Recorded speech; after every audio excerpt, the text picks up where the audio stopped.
Hello friends, Saurabh Ganguly classes Bihar 9 and 10th में आपका स्वागत है। आज के इस वीडियो में मैं आपको बायोलॉजी 10th क्लास के अतिलघुत्तरीय प्रश्न का आंसर करवा रहे हैं। चैप्टर नंबर 1 जैव प्रक्रम और पोषण।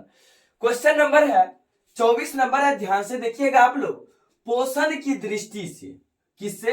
पोषण की दृष्टि से जंतुओं को क्या कहा जाता है? तो जंतु है होता क्या है आप लोग पहले जान लीजिए। हम लोग जो है जीव जंतु के अंतर्गत आते हैं। तो हम लोग में पोषण कैसे होता है? पोषण कहने का मतलब भोजन कैसे होता है? किसी दूसरे पर निर्भर है ना, पेड़ पौधे पर निर्भर है ना। एक हरे पेड़ पौधे में ही ना स्वपोषण होता है, यानी अपना प्रकाश संश्लेषण प्रक्रिया करके अपना भोजन स्वयं संश्लेषित करता है, उसको क्या बोलेंगे? स्वपोषी। और इस हम लोग क्या है कि पोषण की दृष्टि से जंतुओं की बात की, जीव जंतु की बात किया गया है, जंतु की बात किया गया है।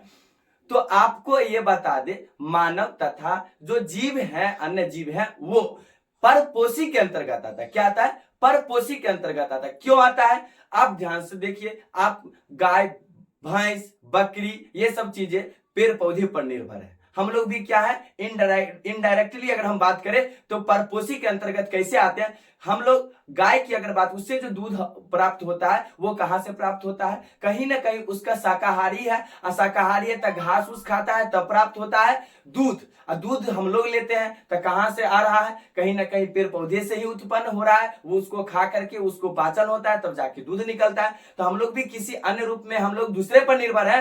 तो दूसरे में निर्भर है तो उसको क्या बोलेंगे? परपोषी बोलेंगे। तो क्या हो जाएगा आपका आंसर? क्या हो जाएगा इस क्वेश्चन का राइट आंसर?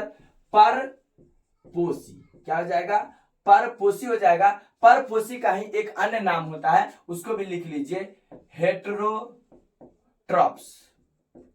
Heterotrophs, heterotrophs. इतना बात याद रखना है। पोषण की दृष्टि से जंतुओं को क्या कहा जाता है? तब परपोषी कहा जाता है, हेटेरोट्रॉप्स कहा जाता है। क्यों? क्योंकि जितने भी जीव जंतु हैं किसी अन्य पर निर्भर कर रहे हैं तो क्या है? परपोषी है। तो दोस्तों आज के लिए बस इतना ही, फिर मिलते हैं नेक्स्ट वीडियो में। बाय।